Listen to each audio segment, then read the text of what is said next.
Doctor Who Season 12, Episode 1, titled Spyfall Part 1. And this episode being the first episode of Season 12, the opening of the new season, it is a okay opener. It's not fantastic, it's not great, and the thing was, when you go to a new season, you're always like, hey, what do I want to see in a new season? And I'm like, better scripts. Because here's the thing, everybody was good in it. The problem was, with last season, was the writing. There was a couple of receptions, but a good chunk of it was okay episodes because of its writing. Not because of the acting or the execution or the directing or whatever. It was the writing. And for a good 30 minutes, which is like in the middle, it is sluggish. It is slow. It's hard to get into it.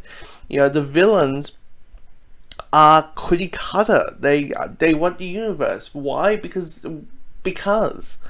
And maybe because it's part one, it'll be explained in the next episode. But we're at the point of, well, I ain't seen this episode, so, and I haven't seen episode 2 because it ain't out yet. So I only got this to point out, and so far, the aliens that are attacking MI6 agents, and which I will say this: the first 15 minutes of the Doctor and the companions going to MI6, getting the mission briefing and all that kind of stuff, that's good. That's awesome. That was really good, because the idea of like, hey, we're at MI6. There's gadgets. There's all that kind of stuff. There's that aspect of like, okay, this is cool. This is awesome. And you feel like, okay, this is going to be a good episode. But then, after the 15-minute mark, when the team is split together, and I think what it is, it's a simple thing.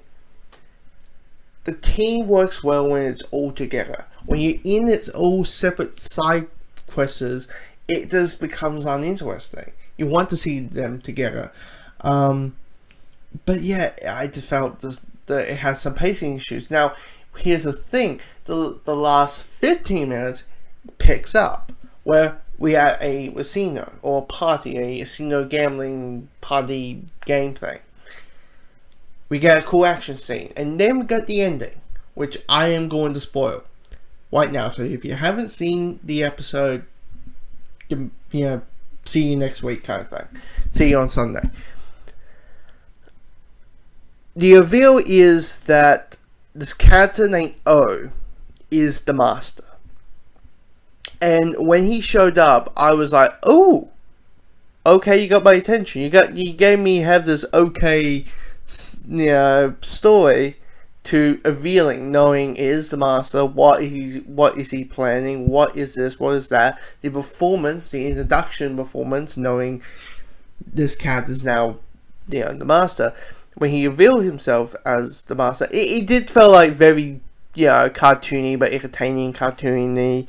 It felt very, essentially it's chewing the scenery. It's kind of the John Sims Master, the one that we got from the Russell T Davies, David Tennant era, times a billion, pretty much. Because he's clapping his hands 6 billion times.